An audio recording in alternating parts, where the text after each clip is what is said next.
Have you ever completed a video creators course and at the end you haven't really moved very far forward with your filmmaking and storytelling career? This is a very common complaint, and I have some good news for you. Be a Filmmaker, I created it in 2015 because of this issue. The problem is with most courses that are available today, they talk mainly about cameras, equipment, gear, gimbals, sliders, tripods, etc.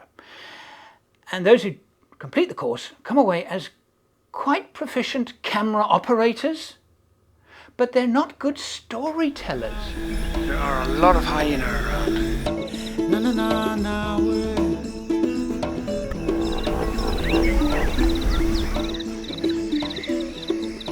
It smells like elephant, because none of these courses talk about the creative side of telling a story. Now, to tell a good story, you need to emote. You need to get your viewers to feel something. Well, how do you do that? None of these courses talk about storytelling. The water is remarkably clean, so it's time to do some housekeeping and top up our jerry cans.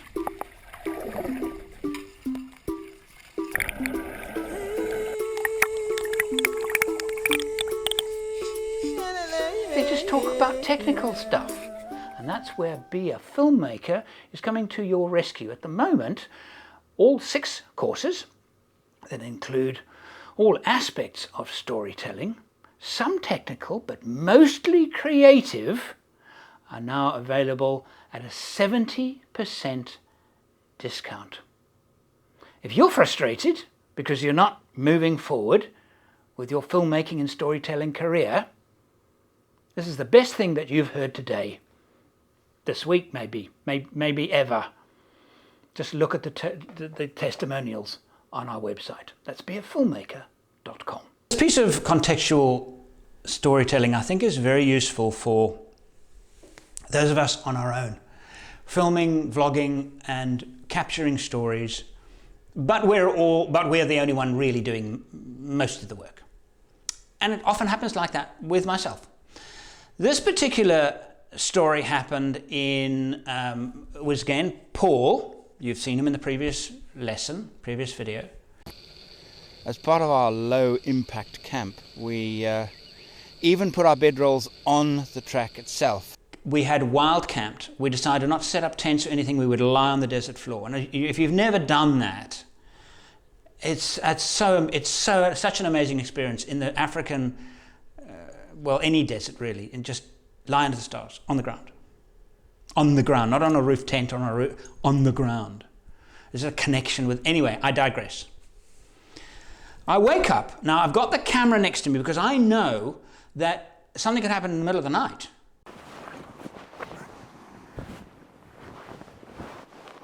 Oh, what an amazing night. What a privilege to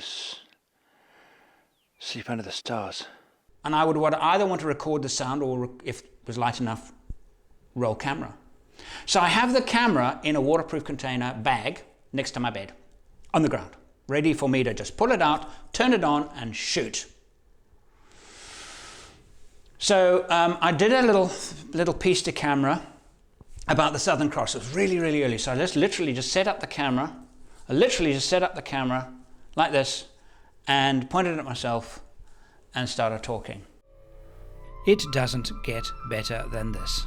Lying under the southern sky, the sky in which there is the only constellation with celebrity status. The Southern Cross is a constellation used by explorers for centuries to navigate, because it is such a reliable and easy to identify way of finding true south. Now, if you look at the constellation, the crucifix is easy to spot because it has 2 pointer stars, and they always point to the top of the crucifix. Then Paul got up to make coffee, and there was a bit of a banter between us. And I was using the 4-second rule, okay, and I would point the camera with the lens cap off at Paul, and he would be he would be saying something. I've got a short rifle microphone, so I'm reasonably good with capturing voice. There was very little other ambient sound. So I'm holding the camera, I'm holding it still. 4-second rule, holding it still. Okay, so I'm holding it still and I'm pointing it at Paul and he's talking to me. And I am talking to him too, but I've got the camera here. So I can just get my framing right and I'm talking to him. What would I have in an edit? If you think about it, Paul would say something, one character would say something. What would be the shot you would want to cut to? You would want to cut to a reaction, wouldn't you? So what do? Bacon and eggs. I know what I'd like, some of those little chipolata sausages. Absolutely. Could you do that? Did you just dream something? You've obviously woken up from a dream. I'm on my subject because he's now reacting. I'm controlling the conversation. So I then turn it around to myself and I say something to Paul. Then he comes to bring me my car and we have this little banter, which I think is very funny. Could you do that? Chipolatas? Next time. You've obviously woken up from a dream. I am in a dream. You're in a dream. I am in a The dream. reality is that coffee's about it. Not a bad dream. Not a bad one. I dreamt about Gwyn last night. Yeah, what did you dream? She was being very nice to me. No, don't read anything into it. Come on, this is not Freudian. Don't read anything into it. She was just being nice to me. Been alone for a week too long. No, she wasn't being that nice to me. Fantastic. Oh, you're taking it around that way, are you? The rusks are here. Yeah, very Your funny. coffee's about here somewhere. Did you see what?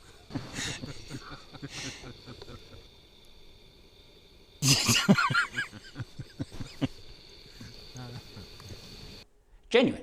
It's genuine. It's not scripted or set up, it's genuine. That's why this little technique is so, but you're editing, but I'm busy editing in my head. I'd like a shot now here. Oh, Paul's starting to move with the coffee. So I swing the camera around and then I hold it still. I hold it absolutely still. And then Paul now moves with the coffee next to me and then I pan with him, nice and smooth, nice and smooth, nice and smooth. Okay?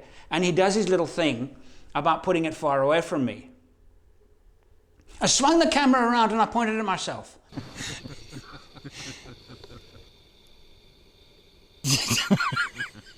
I'm acting, but it's real. He's moving around. He doesn't even know the camera. He's so used to having a camera around, he just does his thing. And I am constantly getting him, getting me, getting him, getting me. And I'm editing in my head. Paul, do you want a rusk? No thanks. That's a pity, I was going to put them over there. And that's what you've got to do. You've got to become an editor while you're actually pointing the camera at things.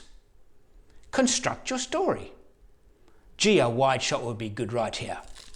Get a wide shot. 4-second rule. Use the 4-second rule. Because every time you do change angles with the camera, you'll get a usable shot.